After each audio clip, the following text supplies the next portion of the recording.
Untuk memancing ikan kedaka, tidak perlu sampai ke tengah laut. Biasanya nelayan di Pantai Mutun ini mencari ikan ceracas tidak jauh dari pinggir pantai. Fungsi layangan di sini mirip seperti bandul di pancingan biasa. Jadi, apabila layangan daun kedaka ini bergerak ke atas ke bawah, tandanya umpannya dimakan oleh ikan. Gede nih, Pak. Gimana? Nyak keren kan? Baru sekali coba langsung dapat ikan ceracasnya.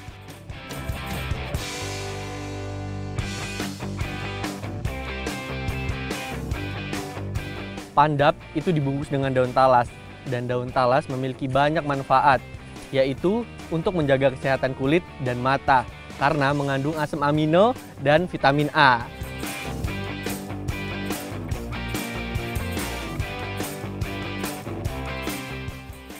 Nah, anak negeri, ini bedanya engkak durian dan juga lapis legit. Engkak durian ini lebih tahan lama dan pewarnanya ini menggunakan bahan-bahan alami seperti buah naga, buah durian, dan daun pandan. Gimana rasanya? Bangi, teman!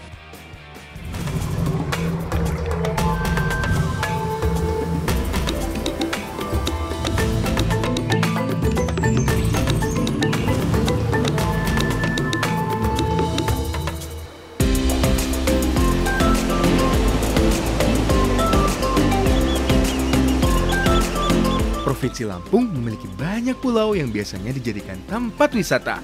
Tidak hanya Pulau Pahawang, ada juga Pulau Tangkil yang pantainya bersih dan suasananya yang asri. Itu ada bapak lagi ngapain ya? Kayaknya mau ngambil buah kelapa deh. Sini, Pak, biarnya, Pak. Bantuin? Iya, biar Nya aja. Nya bisa kok. Oh, pegang, Pak. Biarnya sendiri, Pak. Ntar naik dulu, Pak.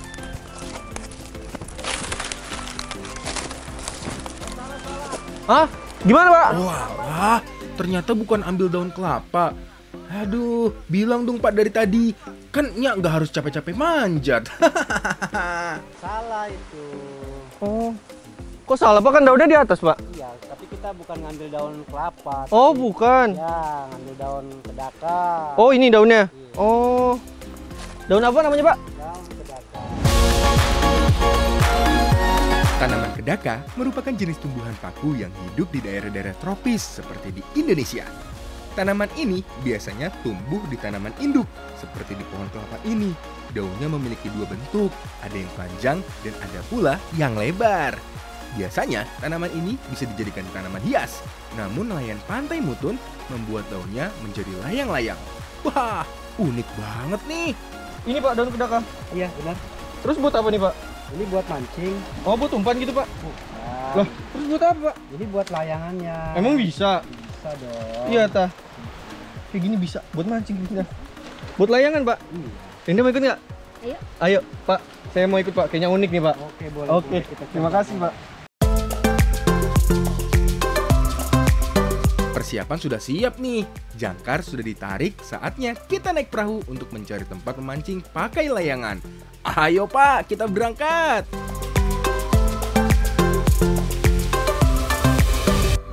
Sama seperti memancing di laut pada umumnya, hal pertama yang harus kita cari adalah tempat ikan banyak berkumpul. Sini Pak, Nyak bantu buat turunin jangkarnya.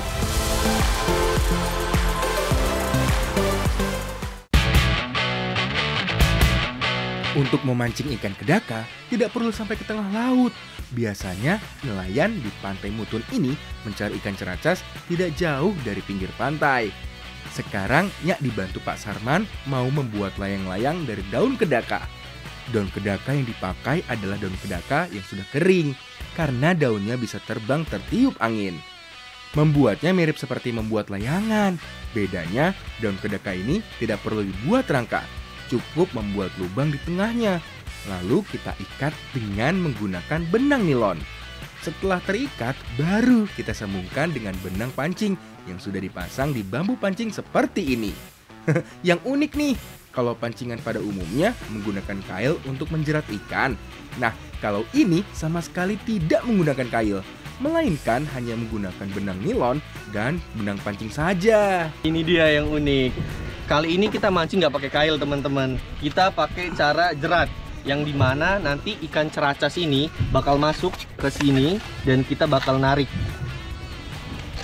Nah, kurang lebih gitu, teman-teman. Jadi unik pemancingan kali ini kita nggak pakai kail. Kan pada umumnya pakai kail tuh. Setelah umpannya diikat, lanjut kita mancing. Fungsi layangan di sini mirip seperti bandul di pancingan biasa. Jadi, apabila layangan daun kedaka ini bergerak ke atas dan ke bawah, tandanya umpannya dimakan oleh ikan. Nya harus fokus nih, jangan sampai lengah ketika ada ikan yang terjerat. Di mana ya ikan ceracasnya? Matahari sudah mulai terik, namun belum satu pun ikan yang berhasil terjerat. Akhirnya, kesabaran membuahkan hasil. Layangan Pak Sarman mulai bergerak ke bawah. Tandanya ada ikan yang terjerat. Ayo Pak, tarik pancingannya. Ayo dapat nih. Dapat Pak Sarman. Dapat ya, tarik, bantu.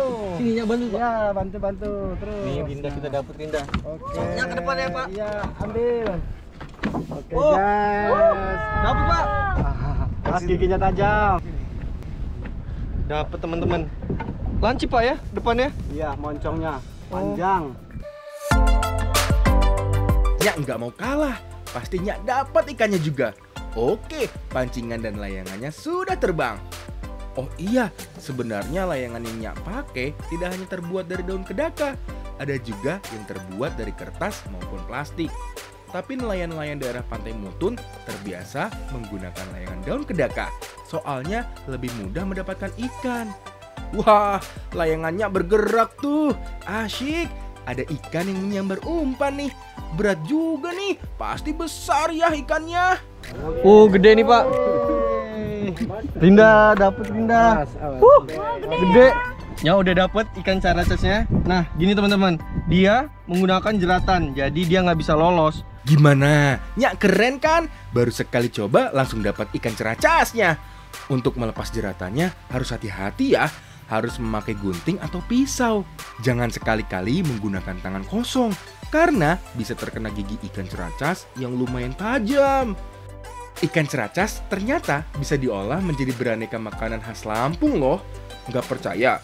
Langsung saja kita masak. Wih, udah pada motong-motong aja nih. Rinda ngapain? Oh, nih dia Minan, ikan ceracas. Nah, anak negeri, ini ikan ceracas yang kita tangkap tadi pakai layang-layang. Unik kan penangkapannya? Sekarang kita olah. Mau jadi apa? Pandap ikan ceracas. Pandap merupakan makanan khas masyarakat pesisir barat Lampung yang berbahan utama ikan dan daun talas. Biasanya, ikan yang dijadikan pandap merupakan ikan laut. Kebetulan tadinya kan berhasil mancing ikan ceracas, jadi kita olah ikannya menjadi pandap khas Lampung. Ikan ceracas ini kita potong tipis. Kalau bahasa chefnya sih di filet ya. Karena ikannya kecil dan memanjang, jadi agak susah untuk memotongnya. Setelah dipotong panjang kayak gini, langsung Nyak potong kecil-kecil.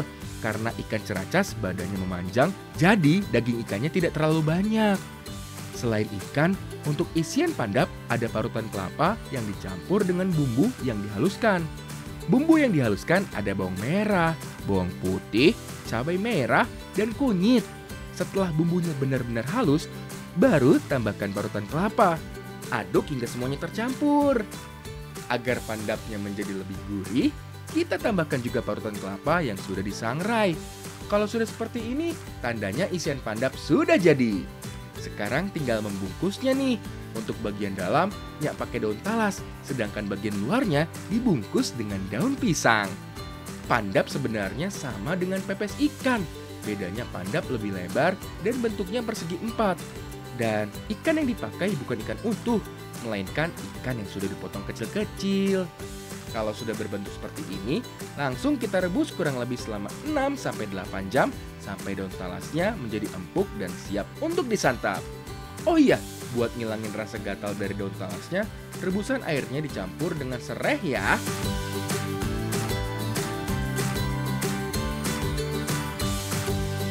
Nah, pandap ini kita rebus selama 6 jam karena supaya daging ikan ceracas dan daun talasnya sendiri matang. Bu, ini kita tunggu ya. Oke, siap. Kalau udah 7 jam, baru ya diangkat dan pandap pun siap disantap. Tuh, lihat bentuk pandapnya ngingetin sama bentuk martabak telur ya. Bedanya ini terbuat dari ikan dan daun talas. Memang paling syahdu deh, makan bareng di pinggir pantai sambil menikmati matahari terbenam. Sudah kayak anak senja kan? Pandap tidak hanya ada di Lampung. Di Bengkulu, makanan ini lebih dikenal dengan nama pendap.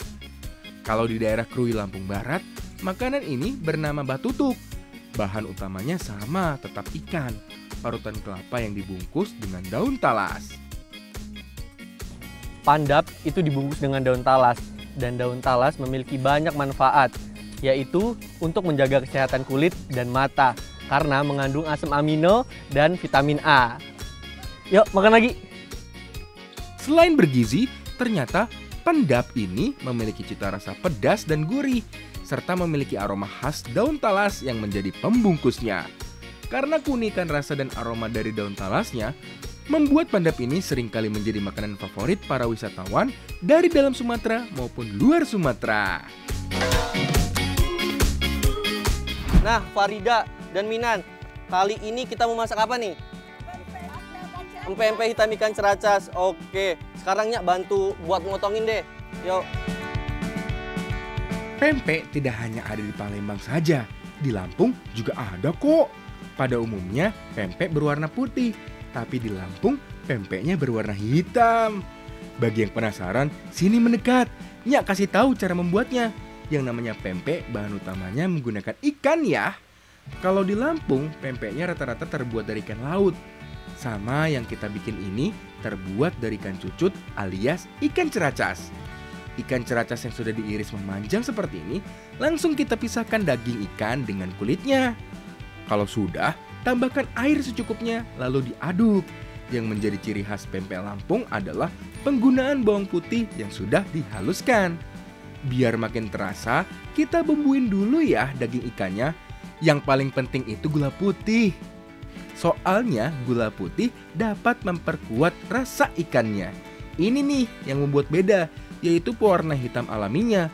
Untuk pewarna hitamnya, kita menggunakan tinta cumi. Jadi cumi yang sudah dicuci bersih diambil tintanya saja. Caranya sih mudah, cukup diambil bagian dalamnya, lalu diambil tintanya deh. Kalau sudah ada tinta cuminya, masukin ke adonan daging ikannya. Aduk deh sampai adonannya berwarna hitam pekat. Kalau adonan sudah kalis atau tercampur sempurna, selanjutnya kita bentuk yuk.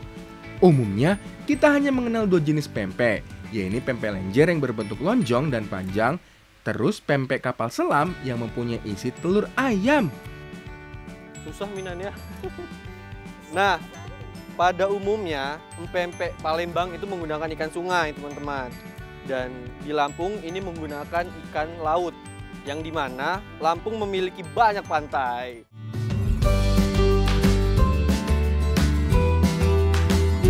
Pempek hitamnya sudah jadi nih. Biar matang, Nyak mau rebus dulu nih pempek hitamnya. Merebusnya jangan lama-lama, cukup 5-10 menit aja. Kalau pempek ini sudah timbul ke permukaan, tandanya pempek ini sudah matang, Fems. Kuilah, kita angkat. Nih, udah jadi nih. Wah, Mantap pasti. Mantap, hitam-hitam amat ya. Banyak ya? Banyak. Jadinya banyak ya. Iya. Menikmati pempek emang kurang lengkap tanpa adanya kuah. Juga, atau orang Palembang dan Lampung menyebutnya cuko. Ibaratnya makan sayur tanpa garam, guys. Kalau menikmati pempek nggak pakai cuko. Pertama, kita masak air yang sudah ditambahkan dengan potongan gula aren. Nah, kalau airnya sudah mendidih, baru kita tambahkan asam jawa. Lalu, tambahkan bumbu cabai dan bawang putih yang sudah dihaluskan. Farida, bantuin dong bumbuin kuah cukonya. Nah, sambil diaduk gini, kita beri bumbu seperti garam, gula, maupun kaldu jamur. Ini jangan lupa ebi gilingnya kita masukin juga. Oh, ebi giling. Oke. Ini semua Minan. Aduk ya Farida ya. Ini nih yang buat beda. Cuko Lampung menggunakan ebi giling. Kalau sudah berwarna hitam pekat seperti ini, tandanya cukonya siap untuk disantap. Sebenarnya pempek itu sudah direbus loh, jadi sudah matang. Makanya orang Lampung suka makan langsung pempek yang sudah disediakan di atas meja, tanpa harus digoreng lagi. Pempek hitam ini rasanya juara. Kalau kata orang Lampung sih, bangi temon. Walaupun hitam, tapi pempek ini tidak pahit. Bahkan nih, daging ikannya sangat terasa. Rasanya gurih, tapi tidak amis. Ini nih yang paling enak. Pas pempek hitamnya dimakan dengan kuah cukonya. Rasanya ajib banget deh. Oh iya, pempek ini nggak pakai bahan pengawet dan penyedap rasa. Semata-mata untuk menjaga kandungan nutrisinya. Tinta cumi sendiri memiliki berbagai macam manfaat, seperti antimikroba yang dapat menetralkan virus dan bakteri. Tahu nggak Mina kenapa? Tahu nggak Farida kenapa? Karena alam memberi banyak manfaat. Sambil menikmati pempek hitam, Nyak kasih sedikit sejarahnya pempek ini deh. Menurut sejarahnya, pempek sudah ada di Sumatera, tepatnya di Palembang pada abad 16. Di mana pada masa itu banyak perantau Tionghoa yang masuk ke daerah Palembang dan sekitarnya. Para perantau Tionghoa inilah yang memperkenalkan makanan-makanan yang terbuat dari ikan. Salah satunya ya, pempek-pempek yang kita kenal sekarang.